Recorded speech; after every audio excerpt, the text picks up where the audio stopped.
Good morning সকলোকে। দেখিছেনে বাৰু আজি মুখখন অকণমান নহয় ভালকৈ হালধীয়া হৈ আছে। কিবা এটা মুখত লগাই থৈছোঁ। বহুত দিন মুখখন একো কৰিবলৈ পোৱা নাই। মানে আজি কলেজ বন্ধ, ছানডে যেতিয়া কিবা এটা অকণমান মুখত সানিছোঁ, মুখখনো ইমান গুৰগুটি হৈ আছে। বাৰু বাদ দিয়ক, আজি এটা নতুন ভিডিঅ'লৈ আপোনালোকক সকলোকে ৱেলকাম জনাইছোঁ। বহুত দিনৰ মূৰত আজি নতুন কাম এটা হাতত লৈছোঁ। নতুন কাম মানে আগতে কৰিছিলোঁ, কিন্তু সময় অকণমান অভাৱ হোৱাৰ বাবে কৰা নাছিলোঁ। চাওঁচোন আহক কিনো কাম।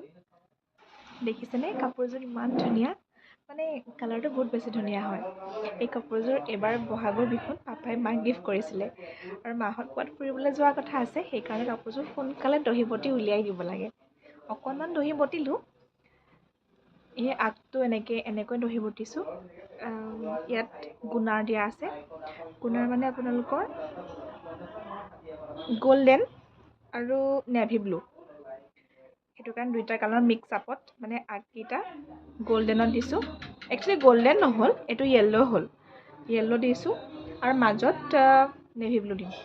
চাওঁচোন আহক কেনেকৈ দহি বটো।